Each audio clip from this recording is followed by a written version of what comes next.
श्रीमन नारायण लक्ष्मी नारायण भक्तजनों बंधुजनों, आप सभी को उत्पन्ना एकादशी व्रत की हार्दिक शुभकामनाएं। आप सभी का आपके इस चैनल ब्राह्मण देव कन्या में बहुत बहुत स्वागत है।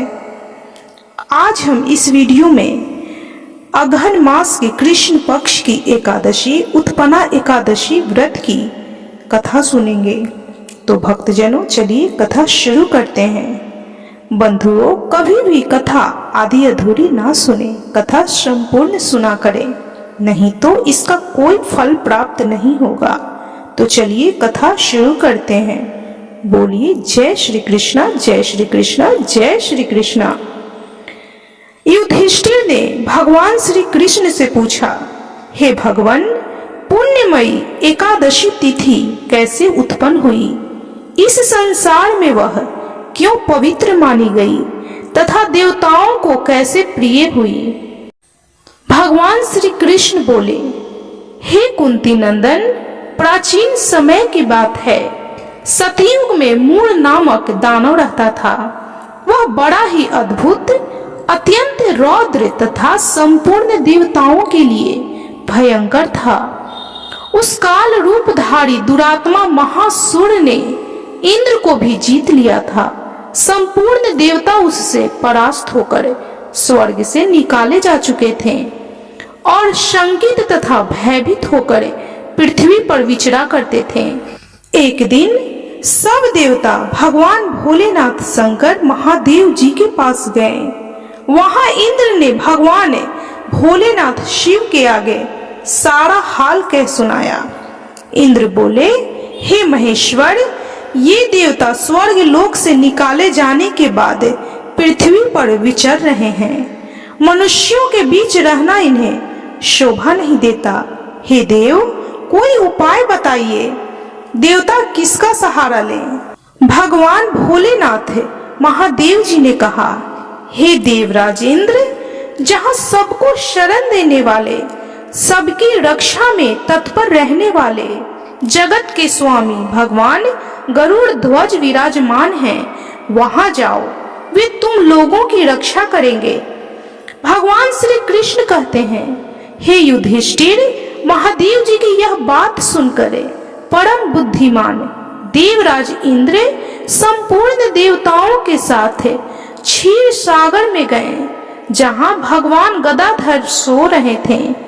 इंद्र ने हाथ जोड़कर उनकी स्तुति की। इंद्र बोले, हे देव देवेश्वर, आपको नमस्कार है। हे देव, आप ही पति, आप ही मति, आप ही कर्ता और आप ही कारण हैं। आप ही सब लोगों की माता और आप ही इस जगत के पिता हैं। देवता और दानव दोनों ही आपकी वंदना करते हैं। हे पुंडरीकाक्ष, आप दैत्यों के शत्रु हैं। हे मधुसूदन, हम लोगों की रक्षा कीजिए। हे प्रभु, हे जगन्नाथ, अत्यंत उग्र स्वभाव वाले महाबली मूढ़ नामक राक्षस दैत्य ने इस संपूर्ण देवताओं को जीतकर स्वर्ग से बाहर निकाल दिया है। हे भगवान, हे देव देवेश्वर, हे शरणागत वत्सल, देवता भयभीत होकर आपकी शरण में आए हैं। दानवों का विनाश करने वाले कमल नयन भक्त वत्सल, हे देव देवेश्वर, हे जनार्दन, हमारी रक्षा कीजिए, रक्षा कीजिए भगवान। शरण में आए हुए देवताओं की सहायता कीजिए। इंद्र की बात सुनकर भगवान श्री हरि विष्णु बोले, हे देवराज, वह दानव कैसा है, उसका रूप और बल कैसा है तथा उस दुष्ट के रहने का स्थान कहाँ है? देवराज इंद्र बोले, हे देवेश्वर, पूर्व काल में ब्रह्मा जी के वंश में तालजंघ नामक एक महान असुर उत्पन्न हुआ था, जो अत्यंत भयंकर था। उसका पुत्र मूढ़ दानव के नाम से विख्यात हुआ। वह भी अत्यंत उत्कट, महापराक्रमी और देवताओं के लिए भयंकर है। चंद्रावती नाम से प्रसिद्ध एक नगरी है, उसी में स्थान बनाकर वह निवास करता है। उस दैत्य ने समस्त देवताओं को परास्त करके उन्हें स्वर्ग लोक से बाहर कर दिया है। उसने एक दूसरे ही इंद्र को स्वर्ग के सिंहासन पर बैठाया है। अग्नि, चंद्रमा, सूर्य, वायु तथा वरुण भी उसने दूसरे ही बनाए हैं। हे जनार्दन, मैं सच्ची बात बता रहा हूँ, उसने सब कोई दूसरे ही कर लिए हैं। देवताओं को तो उसने उनके प्रत्येक स्थान से वंचित कर दिया है। इंद्र की यह बात सुनकर भगवान श्री हरि विष्णु जनार्दन को बड़ा क्रोध आया। उन्होंने देवताओं को साथ लेकर चंद्रावती नगरी में प्रवेश किया।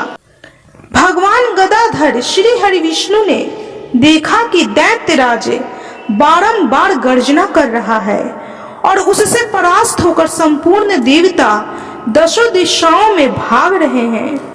अब वह दानव भगवान श्री हरि विष्णु को देखकर बोला, खड़ा रहे, खड़ा रहे। उसकी यह ललकार को सुनकर भगवान के नेत्र क्रोध से लाल हो गए। वे बोले, अरे दुराचारी दानव, मेरी इन भुजाओं को देखे। यह कहकर भगवान श्री हरि विष्णु ने अपने दिव्य बाणों से सामने आए हुए दुष्ट दानवों को मारना आरंभ किया। दानव भय से विह्वल हो उठे।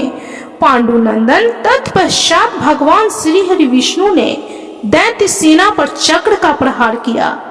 उससे छिन्न भिन्न होकर सैकड़ों योद्धा दैत्य मौत के मुंह में चले गए।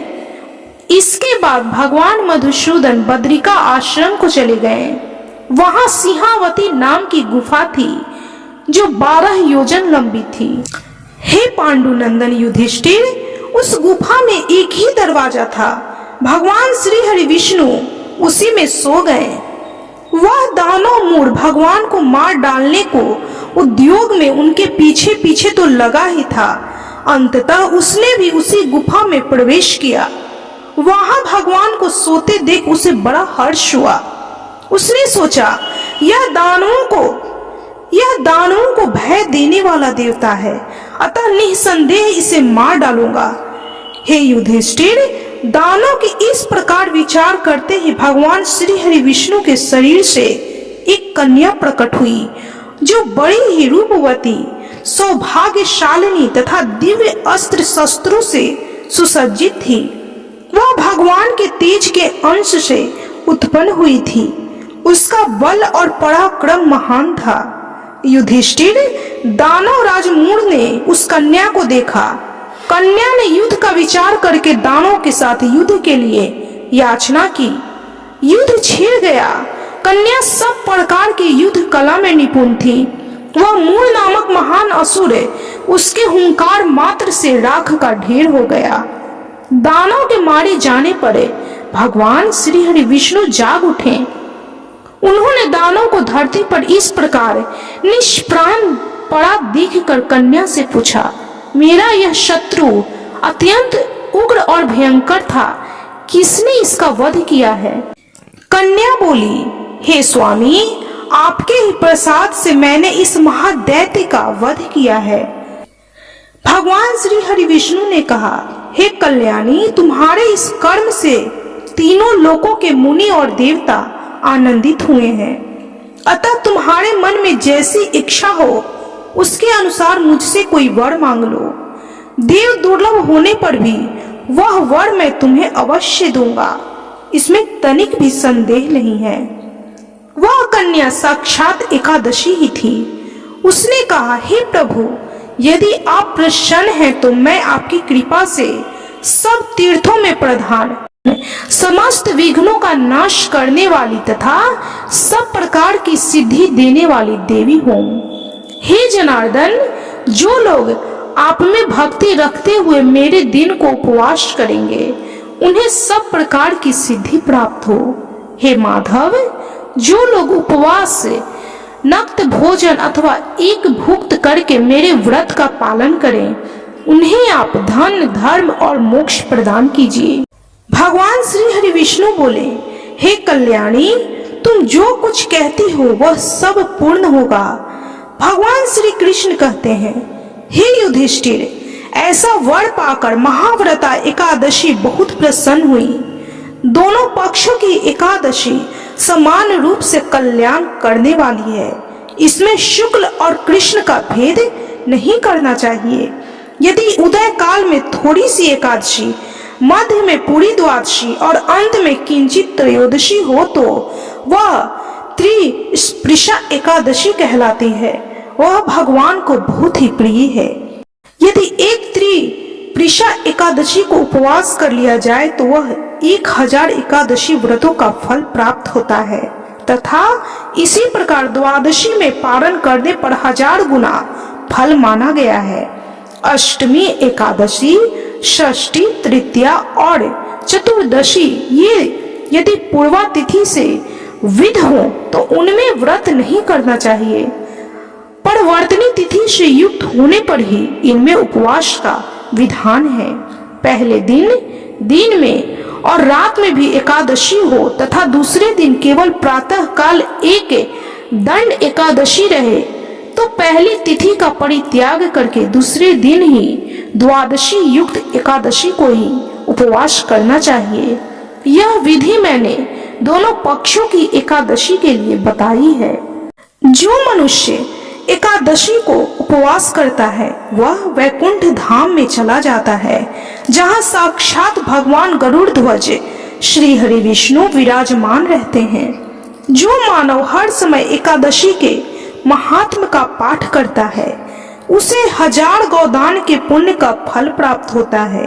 जो दिन या रात में भक्ति पूर्वक इस महात्म का श्रवण करते हैं वे निसंदेह ब्रह्मा हत्या आदि पापों से मुक्त हो जाते हैं। एकादशी के समान पाप नाशक व्रत दूसरा कोई नहीं है। यह एकादशी भगवान श्री हरि विष्णु की साक्षात शक्ति है। जिस शक्ति ने उस राक्षस का वध किया जिसे भगवान भी जीत पाने में असमर्थ थे, उस शक्ति के आगे मनुष्य के पाप रूपी राक्षस भला कैसे ठहर सकते हैं। जिस शक्ति ने देवताओं को सुख दिया वह प्राणी मात्र को क्या नहीं दे सकती। सुख, समृद्धि, शांति और मोक्ष सभी कुछ इस एकादशी व्रत से सहज प्राप्त हो जाता है। इस प्रकार अघन मास के कृष्ण पक्ष की एकादशी उत्पन्ना एकादशी व्रत की यह कथा संपन्न हुई।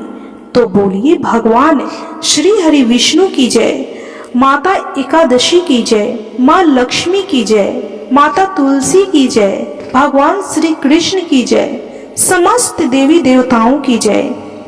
इस एकादशी व्रत की कथा सुनने वाले सभी भक्तों पर भगवान श्री हरि विष्णु की असीम कृपा प्राप्त हो।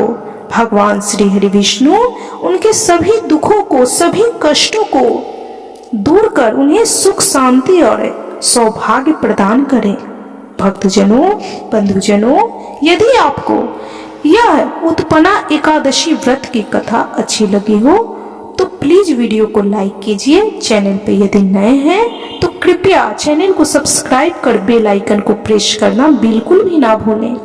कमेंट में ओम नमो भगवते वासुदेवाय नमः, जय श्री कृष्णा, जय श्री हरि विष्णु अवश्य लिखें।